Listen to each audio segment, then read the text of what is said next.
ফাইলাম তাজিদিল মা ফাতায়াম্মামু সাইদান তাইয়্যিবা। কিন্তু মাসালা না জানার কারণে নবীজি তাদেরকে তায়াম্মুমের সিস্টেম শিখালেন, যে উজুর তায়াম্মুম যেটা, গোসলের তায়াম্মুমও সেটা।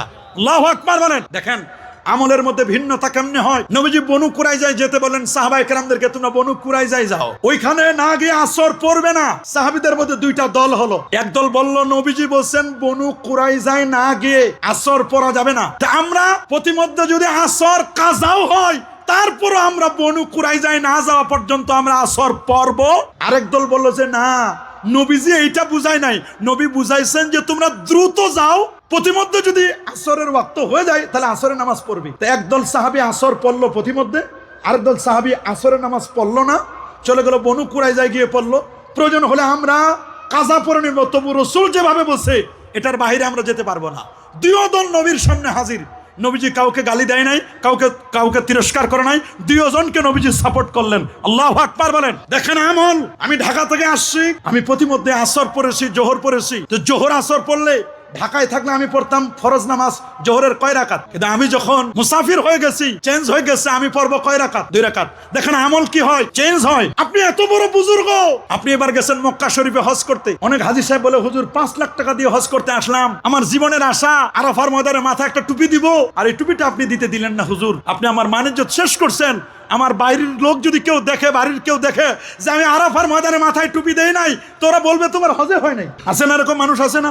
অনেক মুরব্বীরা বুঝাইতে পারে না, টুপি ওই ইসের মধ্যে ব্যাগের মধ্যে নিয়ে আসে, বলে হুজুর খালি আরাফার ময়দানে খালি হুজুর 1 ঘন্টার জন্য দেন, মানুষজন আমার বেইজ্জতি না করে। আচ্ছা বলেন আরাফার ময়দানে টুপি দেওয়া যাবে মাথায় খালি রাখতে হবে, এটাই তো নিয়ম। দেখেন আরো কি সিস্টেম। আল্লাহু আকবার বলেন। যদি আপনি মসজিদে নামে রাতে নামাজ পড়েন, তাহলে আপনাকে জামু বাইনা সালাতাইন করতে হবে। 2 নামাজ, 2 ওয়াক্তের নামাজ 1 ওয়াক্তে পড়তে হবে। আল্লাহু আকবার। আবার কি সিস্টেম পরিবর্তন, স্থানের কারণে কিভাবে চেঞ্জ হয়ে যায়, আমল চেঞ্জ হয়ে যায়। মাগরিবের আজান হবে, বাট পৃথিবীর সবাই নামাজ পড়বে, কিন্তু আরাফায় যারা উকুফ করবে তারা নামাজ পড়তে পারবে না। আপনি যদি মনে করেন 365 দিনের শ্রেষ্ঠতম দিন, শ্রেষ্ঠতম জায়গা, খায়রুদ দুআয়ে দুআ আরাফা, আরাফার দোয়া শ্রেষ্ঠ দোয়া, এমন একটা জায়গায় আমি আসছি, আর এইখানে হুজুর আপনি আমার মাগরিবের নামাজ কাজা করাইলেন, হুজুর আমার টাকা ফেরত দেন, আমি হজে করবো না। এক হাজী সাহেব তো রাগ করে চলে যাবে, সে হজ করবে না। মানুষের দেখে না জানার কারণে, এই জন্য ইসলামের নিয়ম ফাসআলু আহলায যিকরি ইন কুনতুম লা তা'লামুন। কোন বিষয় যদি না জানো, অজানা বিষয়গুলো জাননেওয়ালার কাছে জেনে নিবি। আল্লাহু আকবার বলেন। এই জন্য ফিকহ মুফতি সবাই হতে পারে না। নবীজির 1,25,000 সাহাবীর মধ্যে মাত্র 130 জন ছিল মুফতি। 130 জন মুফতি ছিলেন, তার মধ্যে 10 জন ছিল সেরা। 10 জনের শ্রেষ্ঠ ছিল আব্দুল্লাহ ইবনে মাসউদ রাদিয়াল্লাহু তাআলা। সেই আব্দুল্লাহ ইবনে মাসউদ থেকে আমাদের হানাফি মাযহাব ইমাম আজম আবু হানিফা, যিনি কোরআন সুন্নাহ থেকে 12,70,971টা মাসআলা বের করেছিলেন। উকুদুল জুমান ফি মানাকিব আবি হানিফা তান-নুমান, উনার এই কিতাবের মধ্যে লেখা আছে আল খায়রাতুল হাসান। এই কিতাবের মধ্যেও লেখা যে এক লোক মাটির নিচে স্বর্ণরৌপ্য জমা রাখছে তার নেক্সট জেনারেশনের জন্য, সন্তান সন্ততিরা পাবে। স্বর্ণরৌপ্য জমা রাখছে মাটির নিচে, কিন্তু কোন জায়গায় জমা রাখছে এইটা আর মনে করতে পারতেছে। এখন এই মুহূর্তে তার টাকা পয়সাও দরকার, অর্থকড়িও দরকার। বহু আলেমকে জিজ্ঞেস করতেছে, কোন আলেম কোন সমাধান দিতে পারতেছে না যে আচ্ছা এই স্বর্ণরৌপ্যটা কোথায় রাখছি। বলে আপনি কোথায় রাখছেন এটা কেমনে বলবো। পরে গেছে ইমাম আজম আবু হানিফার কাছে। ইমাম আজম আবু হানিফা বলছে যে আপনি সুন্দর করে উযু করেন, উযু করে আপনি নিয়ত করে নেন সারা দিন রাত 24 ঘন্টা খালি হারাম ওয়াক্ত ছাড়া সারা দিন রাত আপনি নামাজ পড়বেন। আল্লাহু আকবার বলেন। তো উনি উযু করে সুন্দর করে নামাজে দাঁড়ায় গেছে। প্রথম রাকাতেই যে জায়গায় রাখছে ওই জায়গাটার কথা মনে এসে গেছে। আল্লাহু আকবার বলেন। লোকটা এখন মনে মনে করতেছে, রে ইমাম আজম আবু হানিফা এত বড় মুদাব্বির, এত আলেমকে জিজ্ঞেস করলাম, কোন আলেম বলতে পারলো না যে আমার টাকাটা কোথায় আছে, কোন জায়গায় আমি অর্থ করে স্বর্ণরূপ দিনার দিরহামগুলো মাটির নিচে কোথায় পুঁতে রাখছি, কেউ বলতে পারলো না। আর উনি এমন এক মুদাব্বির দিল, সারাদিন নামাজ পড়বো, সারা রাত নামাজ পড়বো, সারাদিন লাগলো না, রাত লাগলো না, প্রথম রাকাতেই খেলা ফাইনাল। আল্লাহু আকবার। নামাজ 2 রাকাত পরে ছোট সূরা দিয়া নামাজ পড়ে শেষ করে গেছে ইমাম আজম আবু হানিফার কাছে।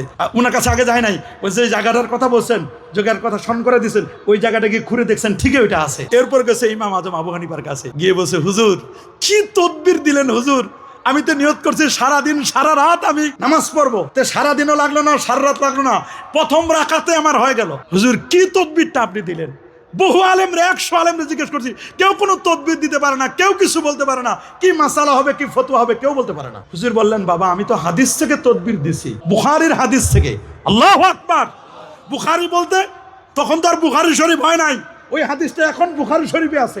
সুবহানাল্লাহ বলেন, আল্লাহু আকবার বলেন। বলে হাদিসের মধ্যে আসছে আল্লাহ নবী বলেছেন, কোন মুমিন বান্দা যখন নামাজে দাঁড়ায় তখন তাকে শয়তান এসে কান পরা দেয়, উযুকুর কাজা ওয়া কাজা ওয়া কাজা ওয়া কাজা, স্মরণ করো ওই দোকানের হিসাব, ওই দোকানের হিসাব, ওই দোকানের হিসাব, ওই দোকানের হিসাব, ওই দোকানের হিসাব, ওই দোকানের হিসাব। তা আমার মনে তো খালি টাকা কোথায় জমা রাখছি, এটা তো আমার মনে। শয়তান তো দেখছে যে ইমাম আজম আবু হানিফার গেছে আর ইমাম আজম আবু হানিফা তো নামাজের জন্য দাঁড়াইতে বসেন, উনি নামাজও দাঁড়াইছে। এখন মূল ইবলিস আমাদের কাছে তো অনেক লোকের কাছে মূল ইবলিস তার আশা লাগে না, ওর সেলা সামুন্ডার কাছে আমরা খাই। তো সরাসরি মূল ইবলিস যেটা ওইটা বলতেছে যে জটিল মাসালা ইমাম আজম আবু হানিফা দিছে, তার এটা স্মরণ করে দিতে হবে। দেখো জিনদেরকে লাগাই দিছেন শয়তান, তো আবুল জান ও বলছে জিনদেরকে বলছেন যে ওই লোকের টাকা কোথায় পুঁতে রেখেছে, জমিনের কোন জায়গা আছে, তাড়াতাড়ি খুঁজে জায়গাটা বের করো। জায়গা মুহূর্তের মধ্যে জায়গা বের করে মূল শয়তানের কান পরা দিছে, বলছে হুজুর এই যে এই নেন এখানে। তখন মূল শয়তান এসে ওই লোকের কানে কানে বলছে তোমার টাকা অমুক জায়গায় আছে। তো হুজুর বললেন যে বাবা তুমি কি 2 রাকাত পরে শেষ করছো? কই হুজুর। ইমাম আজম বলছে তুমি তো শুকরিয়া তান, সারাদিন নামাজ পড়ার কথা ছিল। বলে আমি তো জিনিস পেয়ে গেছি হুজুর, আপনি তো তদবির দিচ্ছেন। দেখেন এই হাদিস থেকে মাসালা বের করছেন, এটা আমরা জীবনে কল্পনাও করতে পারতাম না। আল্লাহু আকবার, কোথায় কার মাসালা কোথায় নিয়ে দিলেন উনি। এই জন্য যারা মুহাদ্দিসরা হলো ফার্মেসি, কিন্তু কত ঠঙ্গা কত প্যাকেট, কোন প্যাকেটে কি ঔষধ আছে এটা জানে, কিন্তু কোন ঔষধের কাজ কি এটা জানে না। মুহাদ্দিসের কাছে রওয়ায়াত আছে, বুখারী, মুসলিম, তিরমিজি, আবু দাউদ, নাসাই। আমাদের আহলে হাদিসদের ভাইয়ের কাছে আছে ইফাবা, ইসলামিক ফাউন্ডেশন বাংলাদেশ। ওরে বাপ, বুখারীর হাদিস, মুসলিমের হাদিস, তিরমিজি, আবু দাউদ, নাসাই, ইবনে মাজাহ, মুয়াত্তাইনের হাদিস, মুয়াত্তা মালিক, মুয়াত্তা মুহাম্মদ, কানজুল উম্মাল, মুসান্নাফ ইবনে আবি শাইবা, মুস্তাদরাক আলা সহিহাইন, মুসনাদ আহমদ, হাজার হাজার লক্ষ লক্ষ হাদিস আছে ঠিকই, কিন্তু ডাক্তার নাই। ফার্মেসির ওষুধ আছে ঠিকই, কোন ওষুধ কি কাজ দিবে এইটা জানে ডাক্তার, ডাক্তারের প্রেসক্রিপশন অনুযায়ী ওষুধ কিনতে হয়। মুহাদ্দিসরা হলো ফার্মেসি, আর মুফতি যারা ফকিরা এরা হলো ওই ফার্মেসির ডাক্তার। আনতুমুল আতিব্বা ওয়া নাহনু সাইদালিয়া। মনে রাখবেন, আমার দেশের যারা ফার্মেসির ওষুধ খায় বাঁচতে চান, ফার্মেসির ওষুধ খাই বাঁচতে চান, মনে রাখবেন ফার্মেসির ওষুধ খাইলে নিশ্চিত মৃত্যু। ডাক্তারের প্রেসক্রিপশন নেন, বলেন কার প্রেসক্রিপশন নিতে হবে? ডাক্তারের প্রেসক্রিপশন নিতে হলে আপনাকে যেতে হবে ফকির কাছে, মাযহাবের কাছে। এই জন্য তো আমরা মাযহাবি, আমাদের পরিচয় লা মাযহাবি নয়। মাযহাবিদের কাছে ডাক্তার আছে, হানাফি, শাফি, মালিকি, হাম্বলি। 4 ইমাম হলো কোরআন সুন্নাহর ডাক্তার। আল্লাহু আকবার বলেন। 4 ইমাম হলো কোরআন সুন্নাহর। উনার কাছে আরেকটা জটিল মাসালা আসে, কসম কি বলছে যে আমি আর ডিম খাবো না। ডিম খাবে না আর জীবনে। উনার স্ত্রী আসছে, বলছে তোমার ব্যাগে যেটা আছে ওইটা যদি আমি খাই তাহলে তুমি তালাক। খুঁজে দেখে ব্যাগের মধ্যে আছে ডিম। ওইখানে বলছে কি করবে? বলছে যে তোমার ব্যাগের মধ্যে যা আছে তা যদি আমি না খাই তাহলে তুমি তালাক। আর এখানে বলছে যে ডিম খাবো না, এখানে বলছে কি আমি ডিম খাবো না, তো উনি তো ডিম খাবে না, ডিম খাইলে শপথ ভঙ্গ হয়ে যাবে। আবার স্ত্রীকে বলছে তোমার ব্যাগের ভিতরে, তোমার ভ্যানিটি ব্যাগে যা আছে এইটা যদি আমি না খাই তাহলে তুমি তালাক। এখন এটার ভিতরে কি আছে? এখন এটা না খাইলে তো তালাক, আর এখানে যদি খাই তাহলে কি হবে? শপথ ভঙ্গ হয়ে যাবে। কি এক বিপদ! এইরকম জটিল মাসআলা। এখন এই লোক বড় বড় কেবার মিনাল ফুকাহা আল মুফতিন, মুফতি ফকি যারা আছে সবাইকে জিজ্ঞেস করছে, বলছে নিশ্চিত হানেস শপথ ভঙ্গকারী হবে, এর মধ্যে কোনো সন্দেহ নাই। এক পর্যায়ে ইমাম আজম আবু হানিফার কাছে আসছে, বলে এটা সিম্পল মাসালা, এটা শপথ ভাঙবে না। বলে এখানে শপথ না ভাঙার তো কোনো কারণে দেখি না আমি, এটা তো কোনো না কোনো ভাবে ভাঙবেই। বলে কি বলছো? বলে আমি কখনো ডিম খাবো না। ঠিক আছে, তোমার ডিম খাবো না এটা ঠিক আছে। বলছে এখানে যা আছে তোমার ব্যাগের মধ্যে যা আছে এটা আমি যদি না খাই তাহলে তুমি কি? তো বলছে তোমার শপথ ভাঙবে না। এই ডিমটা, এখানে যে ডিমটা আছে এটা যে উমওয়ালা মুরগি আছে না, এই মুরগির মধ্যে তা দিয়ে দাও। মুরগির মধ্যে তা দিলে মুরগির থেকে ডিম থেকে বাচ্চা বের হবে, বাচ্চা যখন বড় হবে মুরগি জবাই করে আমি খাবো। আল্লাহু আকবার! তাহলে চিন্তা করে দেখেন, আমি তো ডিম খাই নাই, আমি কি খাইছি? ডিম থেকে। আল্লাহু আকবার বলেন। দেখেন মাসালা কি, প্রশ্ন করলো কি, আর উত্তর কোন সিস্টেমে দিলেন, শপথ যেন ভঙ্গ না হয় এইভাবে সিস্টেম করে দিয়েছেন। সূক্ষ্ম মাসআলা। ইমাম আজম আবু হানিফা রাহমাতুল্লাহ আলাইহি এগুলো দিতেন। এই জন্য আমরা তো মাযহাব মানি, আহলে হাদিস ভাইদের আকীদা আছে, যারা বলে মাযহাব মানবে তারা নাকি সবচেয়ে বড় মুশরিক, ইহুদি খ্রিস্টান অমুসলিমদেরকে মতো, এর তো খারাপ আমাদেরকে জানে, নাউজুবিল্লাহ। এই জন্য বাবা খুব খেয়াল করে শুনবেন, গোটা মুসলিম উম্মার অনৈক্যের পিছনে সবচেয়ে খলনায়ক যেটা, তার নাম কি? আব্দুল্লাহ ইবনু সাবা। এই আব্দুল্লাহ ইবনে সাবা, সাবাই গোষ্ঠী, এই লোকটা আলী রাদিয়াল্লাহু তাআলার সামনে গেলেন উসমান রাদিয়াল্লাহু তাআলাকে হত্যা করার মানে শহীদ করার পিছনে যার অবদান মানে অবদান বলতে যেই লোকটা সবচেয়ে বেশি খলনায়ক করছে সেটা হলো এই আব্দুল্লাহ ইবনে সাবা। আব্দুল্লাহ ইবনে সাবা উসমান রাদিয়াল্লাহু তাআলাকে কোরআন মাজিদ তেলাওয়াত অবস্থায় তাকে কিন্তু শহীদ করা হয়েছে তার কারণে।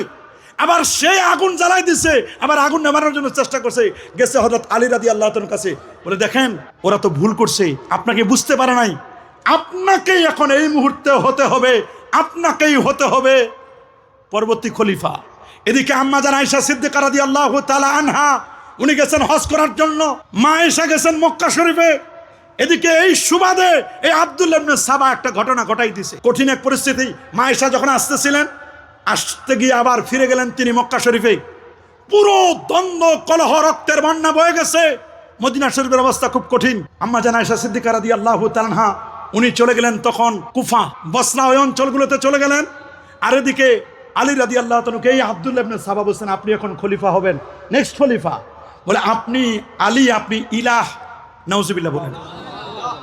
বলে আপনি কি? বলে আপনি ইলাহ। বলে আমি ইলাহ। আব্দুল্লাহ ইবনে আব্বাসকে বলেন আয় ওকে গ্রেফতার করো এবং ওর সাথে যত আছে সবাইকে গ্রেফতার করো, গ্রেফতার করে আগুন জ্বালাও, আগুনে পুরাই দাও। তখন এই আব্দুল্লাহ ইবনে সাবা বলল যে আমি আগে আপনাকে ইলাহ খোদা মনে করতাম 60%, কত পার্সেন্ট? 60%। আর এখন আমি আপনাকে মনে করতেছি আপনি ইলাহ, আপনি খোদা 100 মিয়াফিল মিয়া। বলে কেন? বলে না নাউজুবিল্লাহ। বলে এই জন্য আমি আপনাকে ইলাহ মনে করি, কারণটা হলো এই যে আল্লাহ ছাড়া, ইলাহ ছাড়া, রব ছাড়া আগুনে মানুষকে কেউ পুরাতে পারে না।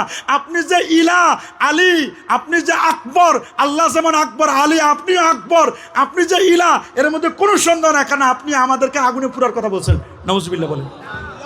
এই লোকটা ছুটে চলে আসছে, যত টাল বাহানা করে সিস্টেম করে পালায় আসে।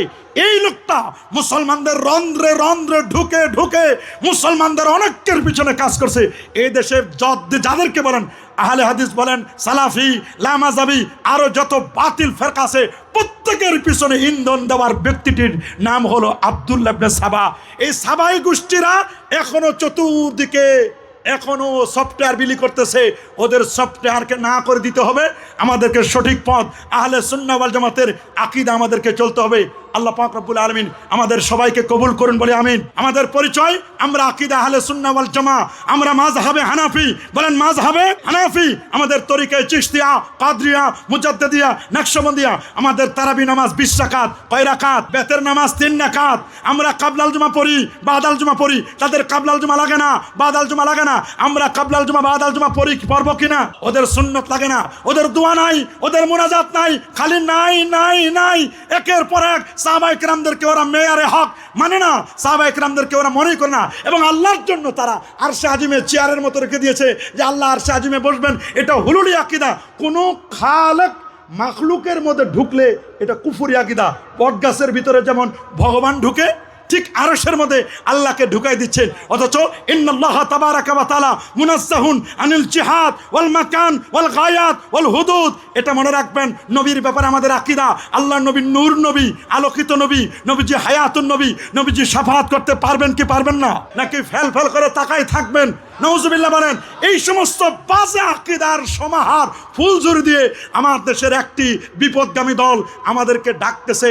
ওদের পথে আমাদের যাওয়া যাবে কি? বলেন যাওয়া যাবে?